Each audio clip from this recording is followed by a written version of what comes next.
주간의 교통 이슈를 짚어봅니다. 위클리 교통 이슈 김경배 교통전문위원과 함께합니다. 안녕하세요. 네, 안녕하십니까. 네, 오늘은 어떤 소식 전해주실 건가요?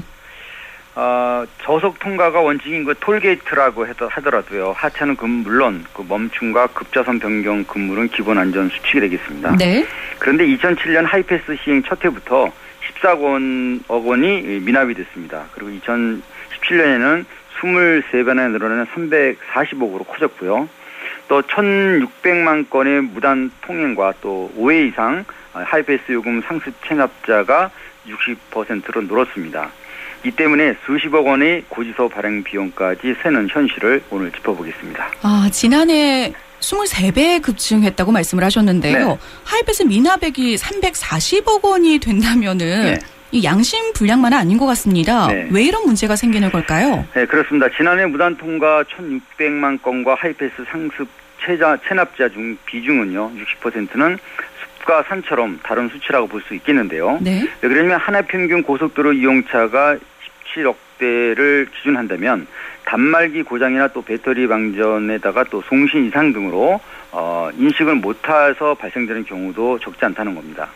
이는 전부 고의로 볼 수 없기 때문에 대검찰청에서도 일회성이거나 실수인 경우를 제외한 나머지 고의성과 말씀하신 것처럼 또 상습적 무단 통과 부분에 대해서만 처벌할 수 있다고 이렇게 규정을 했고요. 네. 하지만 몇백 원의 그 소액 수납을 위해서 발송 비용도 수십억 원에 달한다는 것이 포함되고 있는 만큼 차주에게 전화나 문자 통보로 이렇게 통일하는 것은 이런 낭비를 막을 수 있는 방법이 아닌가 싶습니다. 네, 이게 자칫하면 이제 배보다 배꼽이 더 큰 형국이구나라는 말씀이 나올 것 같은데요. 네. 이 고질적인 무단 이용자를 상습 체납 운전자로 세분화한다면 네. 하이패스 무단 통과 비율은 고작 1% 정도라는 얘기도 있던데요. 맞습니까? 네, 맞습니다. 2020년 무정차 통과 개념인 스마트 롤링이 구축되면요, 지금보다는 훨씬 여러모로 더 편리해질 수 있겠습니다. 지금이라도 하이패스 개념을 다분화하는 이런 전파 코드로 바꿔본다면 속도와 차선에 구애받지 않는 논스톱 개념으로 바뀔 수도 있습니다. 네. 하지만 무단 통과 행위 부분은 의도적 행위에서 비롯되고 또 이로 인한 금액도 날이 갈수록 불어난다는 것도 현실적인 문제입니다. 1%가 이에 해당이 된다고 할지라도 법과 제도를 위반한 행위인 만큼 미납금 징수는 그 이상의 의미가 커져야 된다, 이렇게 해석될 것 같습니다. 네, 이 감속이나 통행료 납부 없는 통과 시스템을 말씀하셨는데 네. 장기적으로는 무인화를 의미하는데 네. 혹시라도 이 상습적 미납 양성책으로 활용되지는 않겠죠? 네, 그 걱정은 해봐야 될 것 같습니다. 네. 여기는 미납 통행료 부분은 계속적인 징수 방침에 따라서 강행되고는 있습니다. 네. 그래서 2012년부터 2017년 사이 발생됐던 미납 운전자의 그 불명예 1위에서 10위 사이의 상습 미납금을 계산해 보는 그런 발표가 있었습니다. 한국도로공사는 378건의 무단 통과 차량을 1위로 꼽고 있었는데요. 이 고액 상습 미납 차량은요, 인천시에 주소를 둔 SUV 소유자로 무려 3년 5개월 동안 부산과 양산, 남밀양을 378번이나 오가면서 6,891만 7천 원의 통행료를 안 냈다고 합니다. 야, 사실 전국을 다니면서 이럴 수가 있을까라는 생각이 좀 드는 것 같은데요. 네. 하이패스 이용객 1%가 상습적이라는 지적, 이제야 좀 실감할 수 있는 것 같습니다. 네. 자, 근데 무단 이용차 처분 규칙과 법이 있는데 이를 무시하는 건가요?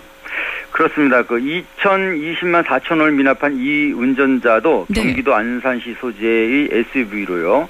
무려 그 6개월 3일 동안 유성과 서대전, 신탄진 IC를 214번이나 무단 통과한 사실로 적발이 됐습니다. 네네. 문제는 이처럼 6년 동안 상습적으로 통행료를 안 낸 12 체납금만 하더라도요, 무려 2억 1천만 원이 든다는 점입니다.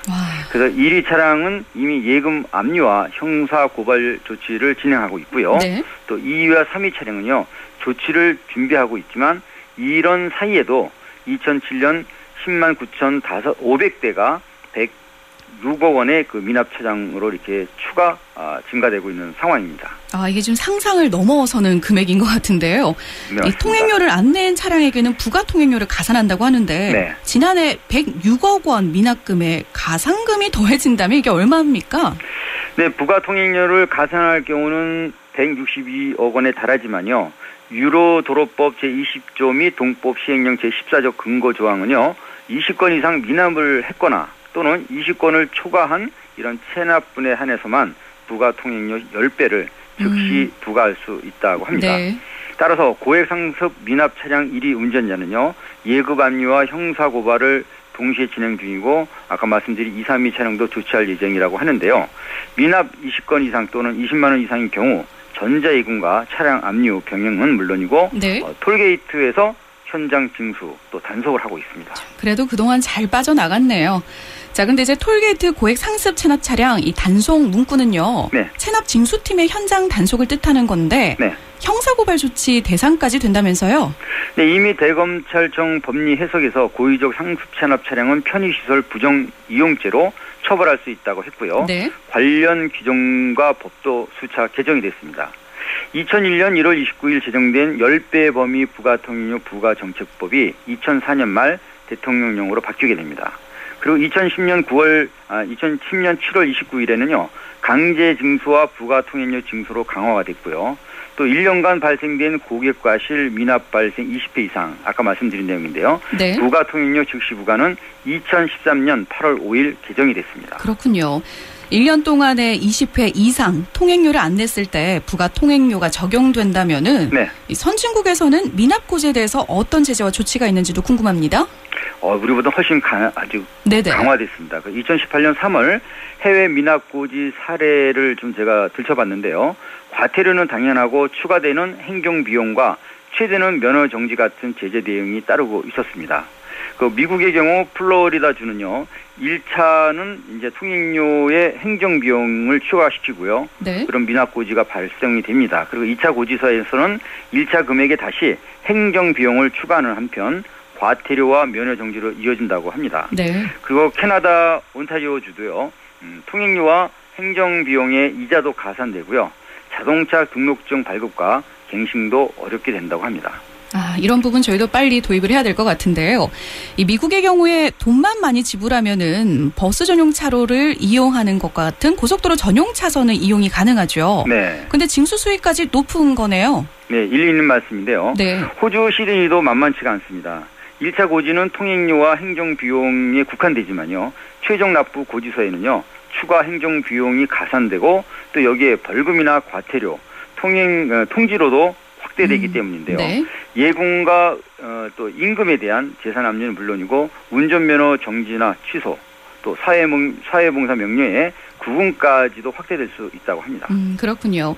근데 상습 척결을 위한 무서운 조치긴 한데 네. 우리는 이런 분위기까지는 아닌데도 네. 톨게이트에서 차에서 내린 운전자가 숨지는 사고가 있었어요. 네. 하이패스 차로에서 발생되는 문제 어떤 대책이 있겠습니까? 네. 하이패스 진입 실패, 또 통신 에러 또는 잘못 진입했더라도요. 네. 절대 차를 세우거나 하차하면 사고로 이어질 수 있겠습니다. 네네. 어디서 몇 시에 어떤 차로로 진입했는지가 기록되고 있기 때문에 반드시 통과한 후에 일반 차로의 요금소에서 정산을 하면 간단합니다. 네. 그리고 정차나 후진, 급차로 변경은 사고 요인이 되기 때문에 하이패스 차로 안내 노면 표시와 또 게이트 전광판들을 미리 확인하는 것은 좋겠고요. 특히 더 서서히 차선을 변경하고 속도도 시속 30km 이하로 감속해야 한다는 사실도 잊으면 안 되겠습니다. 아주 중요한 말씀입니다. 그런데 이 하이패스 장착, 진입한 차로와 관계없이 요금소 직원에게 통행료를 정산한다면 아무 문제가 없다. 그럼 전혀 당황할 필요도 없겠네요.